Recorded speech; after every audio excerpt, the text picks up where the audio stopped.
చేసినా ఇంకోటి చేసినా ఇన్సూరెన్స్ ఒకసారి క్లెయిమ్ అయిందంటే ఆటోమేటిక్గా ప్రీమియం పెరుగుతాయి నెక్స్ట్ ఇయర్. ఇది వాళ్ళ విధానం. లేకుంటే ఆ ఇన్సూరెన్స్ కంపెనీలే నడవు, హెల్త్ ఇన్సూరెన్స్ కానీ ఏదైనా ప్రపంచవ్యాప్తంగా. కాబట్టి రైతాంగానికి మేలు చేయాలనుకున్నప్పుడు డెఫినెట్గా రైతులకు ఒక విపత్తు వస్తే, అది వరదలు కావచ్చు, లేకుంటే ఇంకోటి కావచ్చు, విపత్తులు వచ్చినప్పుడు జరిగేటువంటి నష్టం భరించాలన్నప్పుడు ఒక మోతాదును నిర్ణయించే కాడ డెఫిసిట్ గ్యాప్ ఏదైతే ఉంటుందో అది ప్రభుత్వమే పూనుకొని ఆ గ్యాప్ను పూడ్చి మిగతాది ఇన్సూరెన్స్ పూడ్చేటువంటి ఒక విధానం, మిశ్రమ విధానం తెస్తే తప్ప భారతదేశంలో రైతాంగానికి, నష్టపోయిన రైతాంగానికి మేలు చేయడం సాధ్యం కాదు. ప్రభుత్వాలు దానికి పూనుకోవాలి, దాని మీద ఆలోచన చేయాలి, దాని మీద మేధోమథనం చేయాలి. అది వదిలిపెట్టేసి కేసీఆర్ అమలు చేయలే, ఏడ రైతు నష్టపోయినా కేసీఆర్ బీమా పథకం పెట్టలేదు కాబట్టి నష్టపోయినది. పెట్టినావు నాయన, 4 ఏళ్ళు వరుసగా మేము కట్టింది రాష్ట్ర ప్రభుత్వం తరఫున ఇన్సూరెన్స్ కంపెనీలకు 2600 పైచీలకు కోట్లు కడితే రైతాంగానికి వచ్చినటువంటి క్లెయిమ్స్ 600 కోట్లు మైనస్. అంటే మనం కట్టిన దానికంటే 600 కోట్లు మైనస్ రైతులకు రాలే, రైతులకు వచ్చింది తగ్గ. అందుకే శాసనసభలో నేను చెప్పిన, ముఖ్యమంత్రి గారు చెప్పిండ్రు, అందుకోసమే ఫసల్ బీమా యోజన నుంచి మేము నిష్క్రమిస్తున్నాము, ఇంకేదైనా అత్యుత్తమమైన విధానం తెద్దామనుకున్నాం. సరే, ఈ లోపల ప్రభుత్వం మారింది, ఏం చేస్తారో మీరు ఇవన్నీ అధ్యయనం చేయకుండా ఫసల్ బీమా యోజనను మేము తెస్తాం, పెడతాం, అమలు చేస్తామని మాట్లాడారు. మీరే మాట్లాడారు. ఫసల్ బీమా యోజన లేదు, మీ సొంత యోజన లేదు, యా యోజన లేదు. మరి 10 నెలల నుంచి గాలికి వదిలేసిండ్రు కదా. 10 నెలల నుంచి రైతులకు వరదలు వచ్చే, నష్టం జరిగే, పోయిన యాసంగిలో నీళ్ళు లేక పంటలేండి, కరెంట్ లేక పంటలేండి, ఏం పరిహారం ఇస్తారు మీరు? రాష్ట్రంలో ఒక్క రైతు కన్నా ₹1 పరిహారం ఇచ్చిందా? అలా మేమున్నప్పుడు వరదలు వస్తే ఏం చేసాం? అయ్యా, కేంద్ర ప్రభుత్వం వరద సహాయక చర్యల కింద ఏం సాయం చేస్తలేదు, చేయదు, వీళ్ళ మీద ఆశ లేదని చెప్పి ప్రత్యేకంగా జీవో విడుదల చేసి నష్టపోయినటువంటి రైతులకు ఎకరాకు 10,000 చొప్పున మేము పరిహారానికి జీవో ఇచ్చినాం. కొంత డబ్బు పేమెంట్ జరిగిపోయింది. ఈ లోపల ఎన్నికల కోడ్ వచ్చింది. మీరేం విధానం అమలు చేసిండ్రు? లేదు కదా. అందువల్ల రాష్ట్ర ప్రభుత్వం వాళ్లకు మానవీయ కోణం లేదు, సున్నితత్వం అసలే లేదు. అబద్ధపు హామీలతో అధికారంలోకి వచ్చి అబద్ధాలు మాట్లాడుతూనే ప్రభుత్వం ఏలుబడి సాగాలని కోరుకుంటున్నా. సాధ్యం కాదు. ప్రజలకు ప్రతిరోజు అర్థమవుతాయనే ఉన్న విషయాలు ఒట్టి మాటలు చెప్పి కాలం వెళ్ళబుచ్చుడు, ఏం చేయకుండా చేసినట్లు దబాయించి అయిపోయిందంటే నమ్మడానికి సిద్ధంగా ప్రజలు లేరు. అందరి అనుభవంలో ఉన్నాయి, అన్ని అనుభవంలో ఉన్నాయి. ఇది ఇట్లా దిక్కుండంగా ఇంకో హైదరాబాద్ తీసుకొని వచ్చి హైదరాబాద్ ఇమేజ్ను దెబ్బతీశారు. అడ్డగోలుగా మాట్లాడి రాష్ట్ర ఇమేజ్ను దెబ్బతీశారు. మీరు కీర్తిని ఆర్జించలే, ఉన్న కీర్తిని పోగొడుతున్నారు.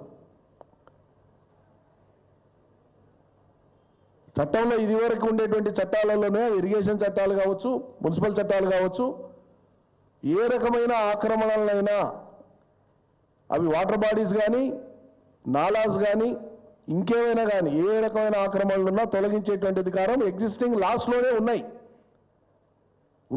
అమల్లో ఉన్న చట్టాల్లోనే ఉన్నాయి. అవి అమలు చేస్తే అందరూ సంతోషపడతారు. కానీ ఒక హైప్ క్రియేట్ చేయడం కోసం అసలైనటువంటి హామీలు, ఇచ్చిన హామీలు, అమలు కావాల్సినటువంటి హామీలు, ప్రజలకు అవసరమైనటువంటి అంశాలు ఇవి తేల్చకుండా కేవలం దృష్టి మరల్చడం కోసం ఏదో భయంకరంగా ఏదో చేయబోతున్నారు, ఇక మార్చేస్తున్నారు అనేటువంటి భ్రమ కల్పించడం, దానికి ఒక సెక్షన్ ఆఫ్ మీడియా విపరీతంగా వంతపాడి ఏదో మహా అద్భుతం జరుగుతుందని చెప్పి చూపడం, ఇదంతా ప్రజల్ని మాయ చేయడానికి, ప్రలోభపరచడానికి లేదా బురిడి కొట్టించడానికే ప్రయత్నం తప్ప జనసామాన్యానికి అర్థమైతలేదా? వీధిలో పడుతున్నారు. తపాలాలు, బోలెలు తినే ఆహార పదార్థాలు రోడ్డు పడిపోయి శాపనార్థాలు పెడుతున్న ప్రజలు, వాళ్ళందరూ కూడా సంపన్నులు కాదు కదా. మరి అంతకుముందు మీరు అధికారంలో రాకంటే ముందు కొన్ని రియల్ ఎస్టేట్ కంపెనీల మీద, కొంతమంది బిల్డర్ల మీద మీరు బహిరంగంగా మాట్లాడినారు. వాళ్ళ పేర్లు నేను ఇప్పుడు ఉదాహరించాను. ఇవాళ పల్లెత్తు మాట మాట్లాడతారు వీళ్ళు వాళ్ళతో. మరి ఏం మూడబడికలేని మాట్లాడలే గతంలో? హైదరాబాద్ మహానగరంలో ఉండేటువంటి పేరు మోసినటువంటి పెద్ద పెద్ద సంస్థలకు సంబంధించి మీరు చాలా మాట్లాడిండ్రు. వాళ్ళ మీద మాట్లాడేదో చర్య తీసుకోమని ఉపక్రమించడానికి నేను చెప్తలేను. కానీ సామాన్యులే అయినరా మీకు టార్గెట్ అంటున్నా? సామాన్యులే అయింది కదా. ఇలా పేరు 1-2 చూపించి మిగతా సామాన్యుల మీద పోతున్నారు. సరే ఆర్డినెన్స్ ఏమో తీసుకురండి, ఆర్డినెన్స్లో ఏమో అంశాలు ఉన్నాయి చూస్తాం, పరిశీలిస్తాం, దాని మీద కూడా మాట్లాడతాం. అన్యాక్రాంతమైన ఆక్రమణలకు గురైనా ఏ రకమైనటువంటి అయినా సరే ఏ ప్రభుత్వం అయినా సరే చర్యలు తీసుకోవాల్సిందే, దాంట్లో ఏం మినహాయింపు లేదు. దాన్ని ఎవరు ఆక్షేపించట్లేదు, అడ్డుపడట్లేదు. కానీ జరగవలసింది ఏంటి, దేని మీద మీ దృష్టి, ఇది రాష్ట్ర ప్రజలందరూ కూడా గమనిస్తున్నారు. ఈ తీరు ఎక్కువ కాలం నచ్చదు. గతంలో నేను చెప్పినాను, మా పార్టీ తరఫు నుంచి కూడా మేము చెప్పినాం, చాలామంది మనోళ్ళు మాట్లాడారు, ఆచరణకు సాధ్యం కానివి ఫలానా చెప్పినాం అని చెప్పి చెంపలు వేసుకొని ఇగో ఇవి చేస్తాము ఇవి చేయలేకపోతున్నాం మాకు ఇది లేదని చెప్పండి అని చెప్పినాం. బింకానికి పోయి గంభీరానికి పోయి పెద్ద మాటనా, నోరు కట్టుకుంటే గిట్లయితుంది, ఇది కట్టుకుంటే గట్లయితుంది, ఇంత పొడుగు లేచి మాట్లాడుతుంది. మళ్ళీ ఇవాళ ఎందుకు వెలకలబడ్డారు, ఎందుకు చేయలేకపోతున్నారు? అంటేనంటే కొంతకాలం నడిపిస్తారు కదా రీల్ సంతకం, అదేంది సినిమా, కేసీఆర్ అప్పులు చేసిపోయింది మా తోన లేవు చేద్దాం అనుకుంటే అని మాట్లాడుతుంది. మళ్ళీ మీ గురువు అంటేనే కోపం వస్తుందని మాట్లాడిన ఆయన గురువు కాదంట, మరి నాకు తెలియదు గురువా శిష్యుడా సమకాలీకుడా ఏందో తెలియదు. కానీ పక్క రాష్ట్ర ముఖ్యమంత్రి చంద్రబాబు నాయుడు మరి 4,000 పెన్షన్ ఆయన ఎట్లా అమలు చేస్తున్నాడు? ఆయన కూడా చెప్పిండు జగన్మోహన్ రెడ్డి మొత్తం అప్పుల పాలు చేసిపోయింది, నా ధైర్యం లేదని నవ్వుకుంటా ప్రజలకు చెప్పేసిండు. సాగు కబురు సల్లగా చెప్పిండు చంద్రబాబు నాయుడు కూడా ఆంధ్ర ప్రజలకు, నా ధైర్యం లేదు కానీ ఉన్న దాంట్లో ఏదో చేస్తాను. మరి ఏం లేదు అక్కడ ఆంధ్రాలో ఉన్న చంద్రబాబు నాయుడు పెన్షన్లు అమలు చేస్తే అప్పుల పాలైంది అన్నటువంటి రేవంత్ రెడ్డి ఇక్కడ పెన్షన్లు ఎందుకు అమలు చేస్తలేడు? పాత పెన్షన్లనే రెండు నెలలు ఎందుకు కట్ చేసిండు? వీటి మీద మాట్లాడమంటే ఈ అంశాలు నేను ఇప్పుడు మాట్లాడిన పాయింట్ టు పాయింట్ అంశాల మీద వాళ్ళు ఎవరు జవాబు చెప్పరు. వ్యక్తిగత స్థాయిలో కిందోళ్ళని ఎవరినో ప్రోత్సహించి వాడినో వీడినో సోషల్ మీడియాలో ఆడిడ పెట్టించి తిట్టిపిస్తారు, శునకానందం పొందుతారు దాని నుంచి. దానివల్ల వచ్చేది ఏం లేదు. ప్రభుత్వాలకు ఒక దీర్ఘకాలిక ప్రజా ప్రయోజనం కేంద్రంగా పనిచేసేటువంటి మనస్సు ఉండాలి. వాస్తవాలని వాస్తవంగా చెప్పగలిగే ధైర్యం ఉండాలి ప్రభుత్వాలకి, ప్రజలకు వివరించగలిగేటువంటి ధైర్యం ఉండాలి. అయ్యా ఇది ఇట్లా అనుకున్నాం, ఇట్లా అవుతుంది, ఇది చేద్దామని. కానీ పోయినంతకాలం చేయకుండా చేసినట్లు అబద్ధాలే మాట్లాడి ఇదే అని చెప్పి బుల్డోజ్ చేసి మేము ముందుకు వెళ్ళిపోతామంటే ఇది సరైనది కాదు. ప్రజలు అన్నీ గమనిస్తున్నారు. ఇప్పటికైనా ఈ సర్కార్ తీరు మార్చుకోకపోతే మరి ప్రజలే సరైనటువంటి సమయంలో వాళ్ళ నిర్ణయాన్ని వాళ్ళు ఆయా సందర్భాలను బట్టి తెలియజేస్తారని చెప్పి మనం చేస్తున్నాం. Thank you.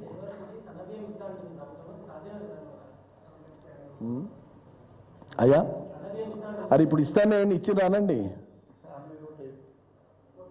అది ఇప్పటిదాకా డిసెంబర్ నుంచి ఇప్పటిదాకా ఇచ్చిన ఒకటి లేవని నేను ఇంతసేపు మొత్తుకుంటే జనవరిలో ఏందో ఇస్తారంట అని మీరు అడిగితే అర్థం మీకు కూడా భ్రమలు ఉన్నాయా?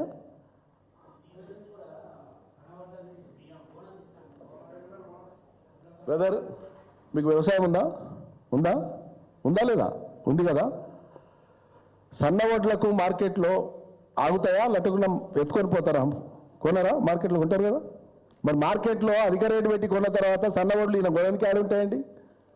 ఈయన సోలా సంచి పట్టుకొని పోతే రైతులతో సన్న బియ్యం ఖాళీగా ఉంటాయా? సన్న ఓట్లు ఖాళీగా ఉంటాయా? సన్న ఓట్లకు బోనస్ ఇస్తా అని చెప్పడమే ఒక బోగస్ మాట. ఓట్లు దేనికి తక్కువ ఉంటుంది రేటు? ప్రభుత్వం ఎక్కడ ఇంటర్వ్యూని కావాల్సి ఉంటుంది? తక్కువ ఓట్లకే, వాటికే బోనస్ అడిగేది. సన్న ఓట్లు వేసుకున్నటువంటి రైతులు నీ దాకా రారు, సర్కార్ దిక్కు చూడరు, కళ్ళాలనే అమ్ముడు పోతాయి ఎక్కువ ధరకి. అర్థమైందా? యాసంగిలో ఎక్కువ దొడ్డోట్లు పండుతాయి, దానికి బోనస్ రావాలి. వానకాలం పండేటువంటి ఓట్లలో తక్కువ శాతం ఉంటుంది, దొడ్డోట్లు వేసి తక్కువ వేస్తారు. కాబట్టి వానకాలం ఓట్లు బోనస్తో సంబంధం లేకుండానే మార్కెట్ అవుతుంది. మరి అదే ఇచ్చేది ఉంటే పోయిన వానకాలం ఎందుకు ఇయ్యలే? పోయిన వానకాలం ముగుస్తుండగానే కదా ఎన్నికలు వచ్చింది, నవంబర్ 30కే కదా ఎన్నికలు వచ్చింది. కానీ వరి కళ్ళాలు మొత్తం డిసెంబర్ జనవరి దాకా అయినాయి కదా, జనవరి ఫిబ్రవరి దాకా అయినాయి కదా, మరి ఎందుకు ఇయ్యలే? కాబట్టి భ్రమలు పెట్టుకోకండి మీరు. బోనస్ 500 వరి మీద ఇస్తే క్వింటాలకు తక్కువ ధర ఉన్నటువంటి దొడ్డోట్లకు మాత్రమే వర్తిస్తుంది, వాళ్ళకి ఇస్తేనే ఇచ్చినట్లు. లేని ఓట్లకు నేను ఇస్తా అంటే అర్థమే ఉంది. మార్కెట్లో సన్న ఓట్లు ఉండనే ఉండవు, అమ్ముడు పోతాయి, మార్కెట్లో వెళ్ళిపోతాయి, మిగులుతాయి 5-10% మిగులుతాయి. దానికి కొంతమందికి ఇచ్చి నేను ఇచ్చిన డబ్బా కొట్టుకోనికే నాది. సో అది వర్తించాలన్నటువంటి అంశం. Thank you.